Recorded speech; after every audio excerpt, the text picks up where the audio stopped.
Halo, assalamualaikum. Tadinya rencananya saya mau bikin video unboxing iseng Nokia 105. Tapi apa dikata ternyata hasil rekamannya nggak ada audionya.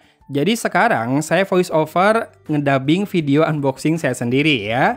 Ini harganya tuh Rp275.000, garansi resmi Nokia, HMD Global, dan ternyata buatan PT Yifang Cargo. Satu pabrik sama yang bikin Infinix dan kawan-kawan ya.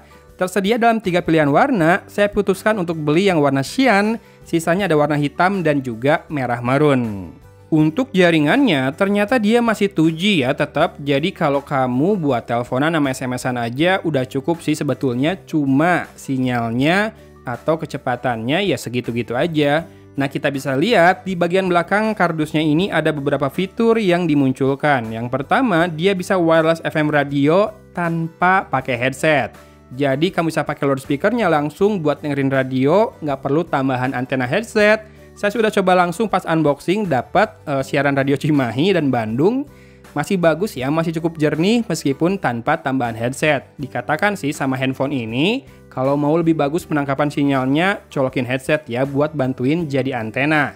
Tapi ternyata bisa kok tanpa headset. Kemudian untuk baterainya dikatakan dia bisa sampai 12 jam talk time dan 22 hari standby. Fitur lainnya ada layarnya 1,8 inci berwarna ya. Kemudian ada center juga. Cocok nih buat nemenin sis kamling ya, ngeronda ya. Kemudian juga ada gamesnya. Tuh, biar nggak ngantuk kan pas ngeronda kan. Port buat chargingnya sudah micro USB. Sudah apa masih ya? Buat ukuran sebuah fitur phone mungkin sudah kali ya. Dan di situ masih ada jack audio 3,5 mm meski di dalam paket penjualannya tidak disertakan headset. Untuk storage sudah mampu menyimpan 2000 kontak dan 500 SMS. Tidak ada slot micro SD, nggak bisa nyimpan foto ataupun audio ya di ponsel yang satu ini. Mungkin saya akan beberapa kali kelepasan ngomongnya smartphone ya, padahal ini fitur phone karena udah kebiasaan banget bahas smartphone. Oke, kita buka kardusnya dulu. Kardusnya cukup tebal dan cukup melindungi ya. Di dalamnya ada ponselnya, kemudian baterainya masih terpisah, ada charger micro USB yang outputnya kecil, dan kabelnya nggak bisa dilepas ya, udah terintegrasi atau tersambung dengan kepala chargernya ini. Kemudian ada buku manual sekaligus buku garansi. Buku manualnya rada banyak yang disebutin karena tentu sebuah ponsel fitur phone seperti ini cara pengoperasiannya beda-beda ya antar brand, nggak kayak Android yang semua brand yang pakai Android ya cara pakainya gitu-gitu lagi. Dan warna cyan ini bagus banget ternyata warnanya, jadi lebih kayak hijau mint ya. Lebih kayak turkis nggak sih? Kalau di mata saya hijau mint gini sangat menggoda karena saya suka warna hijau yang agak kebiruan gini, nggak terlalu hijau, nggak terlalu tua, ya minty-minty gini lah.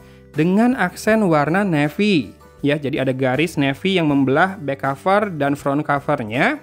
Back covernya bisa dibuka karena kita masih harus memasukkan baterai ke sana dan ada 2 slot untuk kartu. Kartu SIM ya, ukuran mini. Jadi bukan yang full, bukan yang segede kartu telepon atau kartu ATM, tapi mini. Smartphone sekarang kan nano ya, jadi kecil banget. Sebelum-sebelumnya kita pakai micro SIM. Mungkin teman-teman yang nggak ngalamin SIM mini seperti ini masih sangat muda kali ya pas nonton video ini. Back covernya polos aja, ada tulisan Nokia dengan pattern kayak sidik jari ya. Jadi kalau digosok-gosokin kuku bunyi sebetulnya. Cuma ya karena pas unboxingnya audionya nggak kerekam, jadi teman-teman nggak bisa dengar apa-apa. Kemudian di sisi belakang ini seperti tadi saya bilang nggak ada kamera ya, tidak ada slot micro SD juga. Hanya loudspeakernya cukup lumayan pas buat dengerin radio. Nah, bagian dalam bodinya ternyata sama dengan warna aksennya yang biru navy tadi. Ini perpaduan warna yang kece banget menurut saya. Walaupun ya kalau kamu beli sekarang, paling buat nelpon sama SMS, sama denger radio, sama center, sama buat ternak nomor kali ya, buat aktivasi SIM card baru, atau ya buat koleksi, atau buat kayak saya nostalgia aja ya. Ya, di sisi depan ada layar yang berwarna 1,8 inci, kemudian di bawah layar ada 2 buah tombol option atau tombol menu kiri dan kanan. Ada D-pad juga yang bisa ditekan 5 arah ya, atas, bawah, kiri, kanan, dan tengah atau OK. Menunya seperti biasa berupa grid dan ada shortcut menggunakan menu option yang sebelah kiri. Yang sebelah kanan By default di-set untuk jadi menu shortcut ke radio. Urutan quick menu yang sebelah kiri bisa kamu ubah juga ya kalau kamu perlu. Misalkan radio mau dipasang ke atas, tapi tadi itu saya lupa tuh pas unboxing. Kalau radio sebetulnya udah ada di tombol yang sebelah kanan.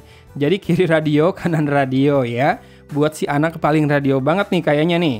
Dan tinggal tekan tombol ke atas buat nyalain senternya ya. Sangat cepat pas kita lagi butuh penerangan, misalkan mati listrik tiba-tiba atau baru pulang ke rumah malam-malam, mau lihat lubang kunci gelap, ya nyalain aja senternya seperti ini. Atau nyari kursi di bioskop yang gelap ya. Kamu nyari kursi, nyamain nomor di tiket dengan di kursi, bisa juga. Sisanya ya biasalah buat histori panggilan, kontak, SMS. Kemudian juga ada jam, alarm juga ada ya di situ ya. Lalu ada kalkulator, standar aja kalkulatornya, bukan scientific. Dan ada kalender, bisa tambahkan pengingat juga atau event di kalender. Sisanya tinggal pengaturan sama games ya. Games yang terinstall lumayan banyak, ada sekitar 5 apa 6 ya. Kemarin saya waktu unboxing. Dan lumayan sih kalau buat membunuh waktu. Walaupun nggak ada game kesukaan saya yang 2048 ya, yang biasa saya mainin di smartwatch nih. Kemudian kalau ditimbang-timbang emang ini handphonenya ringan banget dan cukup tebal ya. Zaman dulu handphone tuh nggak dibikin terlalu tipis, mungkin biar enak pas dipegang, walaupun pas disakuin rada menonjol ya. Tapi karena dia porsi badannya atau bodinya nggak dibikin melebar, jadi cukup digenggam dengan satu tangan. Nah, biar enak mungkin dibikin lebih tebal aja. Kalau terlalu tipis juga nggak enak dipegangnya karena ya. Oke, gitu aja mungkin unboxingnya. Jadi info aja kalau buat nyari smartphone. Tuh kan mau ngomong smartphone. Fitur phone yang buat telepon dan SMS aja ternyata Nokia masih rilis. Nokia 105 namanya. Sebelum-sebelumnya Nokia 105 tuh ada rilis beberapa kali ya. Jadi jangan sampai ketukar nih di marketplace kalau misalkan kamu mau beli. Ada yang tahun 2023 yang lagi kamu tonton saat ini. Ada yang 2022 yang sedikit membulat desainnya, saya kurang suka, lebih suka yang terbaru ini. Dan juga ada beberapa yang lebih jadul lagi ya, sama semua namanya Nokia 105. Jadi mungkin tambahin aja Nokia 105 2023 atau belinya tinggal klik di link di deskripsi yang sudah saya sediakan biar nggak ketukar. Semoga info ini dapat bermanfaat ya buat yang membutuhkan atau sedikit bernostalgia lah kita dengan handphone jadul. Bukan smartphone, tapi fitur phone alias ponsel biasa kayak gini. Jangan dibilang dumb phone ya, nggak ada yang namanya dumb phone. Bahkan, menurut saya sebuah smartphone itu kalau beneran ngaku smartphone, harusnya the dumbest user pun bisa pakai dengan mudah. Jadi, ponsel pintar harusnya bisa digunakan oleh yang nggak tahu apa-apa dengan sangat mudah ya UX-nya. Gitu aja kali ya, sedikit tambahan info dan intermezzo dari saya di video kali ini. Ya, jadi ini saya beli lebih murah sih 10.000 dari harga resminya di 265.000. Sellernya yang tempat saya beli saya akan taruh juga linknya di deskripsi. Silakan buat teman-teman atau om-om, tante-tante yang tertarik dengan ponsel jadul ini. Bukan jadul sih ya, keluaran terbaru sebetulnya. Cuma ya fiturnya tidak selengkap smartphone. Ya fitur phone aja, handphone biasa buat telepon, SMS, radio, dan senter. Itu fungsinya ya.